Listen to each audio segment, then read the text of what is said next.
to Red Dead Redemption 2. Today we're going to be doing a little bit of investigating. This comes from a tip from Germbug, who sent me a picture on Twitter.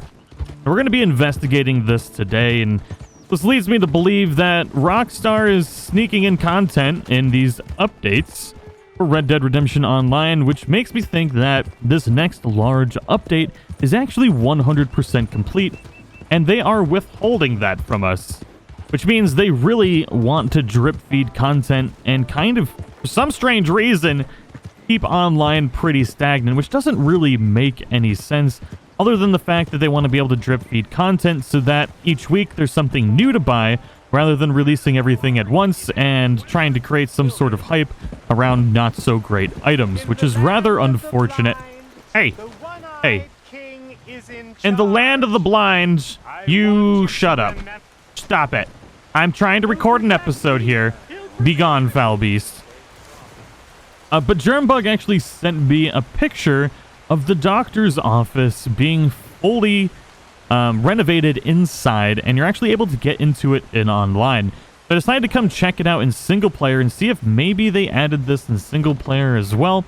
We're going to be creeping. It definitely looks the same as before. You know, the curtains are closed. You can't see inside from single player. And he has gone fishing. For an eternity. For an eternity, this man has gone fishing.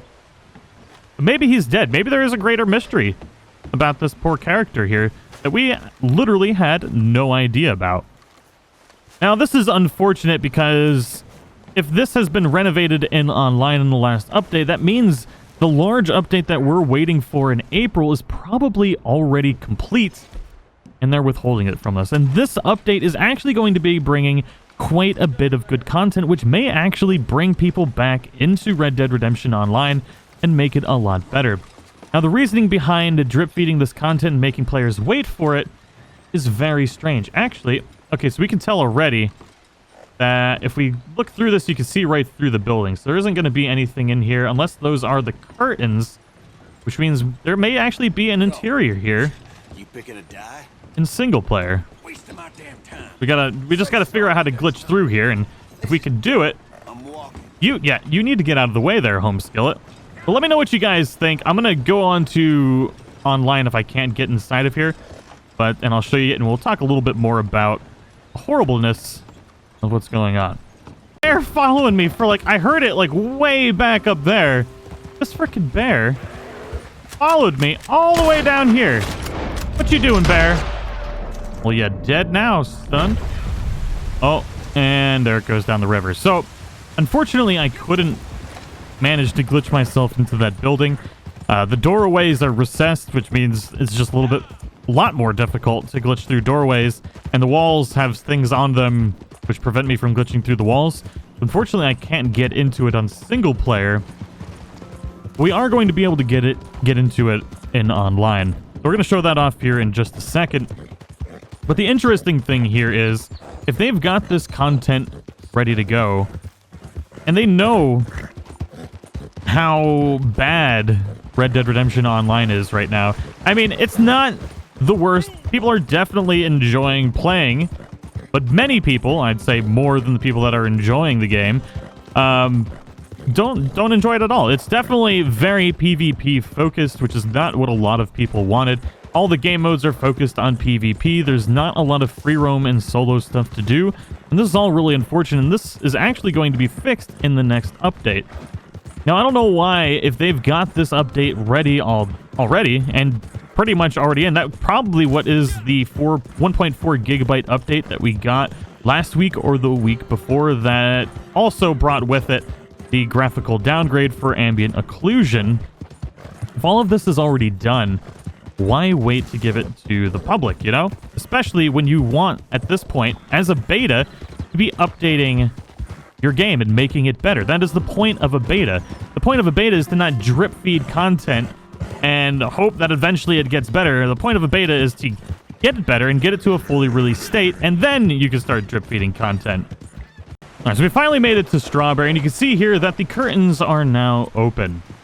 Means we can actually get inside of this doctor's office, and let's see what's going on up in here. Oh, so Interesting. So I think we can glitch through. The door isn't quite open yet. We can look inside and see all the stuff that's going on. Now, this is most likely going to be used for story. I can't think of any reason to have this particular building available other than the fact that it's going to be used for story. Now, why this particular building and not any of the others? Who knows? Maybe we get injured, have to bring somebody to a doctor's office. But it seems strange to base the whole story around something that you had to, I don't know, create in here. But maybe it's going to give us jobs someday, you know? It could be for a new mission. We are supposed to be getting new mission givers, so that could be a possibility as well. Let's see if we can actually glitch inside this building. I was really hoping that I'd be able to get into it now that it's, you know, all open. I know Germbug was able to. For some reason, I'm just terrible at it today. Regardless, this could definitely be used for story, and that's what I'm thinking it is going to be used for. Could be used for a new mission giver, or potentially maybe a job in the future. That'd be pretty cool. Lord knows we need it.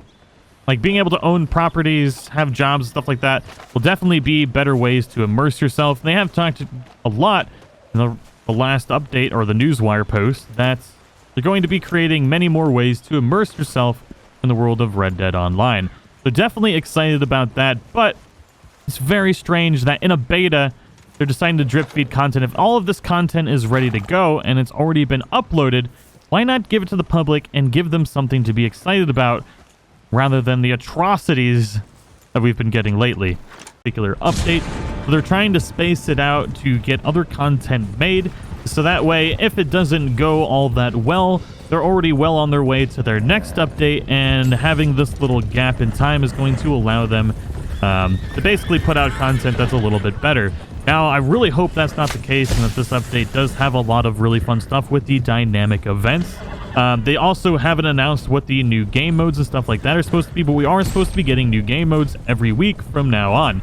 So it is going to be drep fed, but, you know, anything, I can't say that. Anything is not better than nothing, because the new target races, while something different, they are not a lot of fun to do, and they're still not even full. So people really aren't even playing those game modes. And I am getting worried that Rockstar might not really have any idea what to do for fun game modes. It seems like they're just trying to take some of their ideas from Grand Theft Auto and adapt it to this old Western game. And in many instances, it's just not really working out. Like, I know they had target races in Grand Theft Auto Online, but on horseback, it's not that great. You're going pretty slow. It's not a lot of fun. It's kind of boring, really. And I do have a worry that they just don't really know what to add to the game. And I can understand, because in an old Western game, you are significantly more limited in what you can put into this game than you are with something like Grand Theft Auto. Like stunt races and stuff like that, you can build whatever you want. It can be as futuristic as you want, but you are very limited in this Western game when it comes to that type of content. And I think they're just not in that gear yet to be able to create good online content quickly, because it's just very limiting compared to Grand Theft Auto Online. Bounty hunts, like legitimately dynamic bounty hunts, or just jobs, being a bounty hunter and doing jobs like that, such as like heists, where you have to set up the bounty, like basically, you know, find the camp, you know, set up how you want to rob the camp or get the person, whether you want to take them alive or dead, and kind of set it up that way. That there's tons of potential for various different types of bounty hunts. You know, heists, obviously everybody wants heists. That's going to be an extremely popular game mode. They're probably waiting for full release to do that. We're probably just going to be stagnant on heists for a long time. And, you know, at a certain point, beta just needs to stop being an excuse. Yes, this is a beta, but when you withhold content in a beta and treat it like it's a fully released game, that's when we're starting to have issues with it being a beta. I know online mode was nowhere near ready to release. They did not want to release it. I can say that so many times, but at a certain point, it doesn't matter when you're purposefully withholding content that's already done in a beta, just to, I have no idea, just to drip feed content and maximize your in-game purchases with premium currency is a really bad method to keep players long-term. Now, I could be completely wrong. This update could potentially be nowhere near ready for release. There could be issues with the passive mode. There could be issues with the new dynamic events that aren't just ready for release yet. So they decided to put into the game what was available already, so that way we didn't have one massive download on release day, and that's completely understandable as well. But if there is content that's ready, why not just release it and give people something fun to do? But I can see the other side of the coin too, where rather than releasing it all at once and people getting bored within the first, 2 or 3 days with all the content, release it every week so that at least everybody has something to be excited about on Tuesday for a little while. Maybe like an hour, who knows? Because that's about how excited I was with the target races.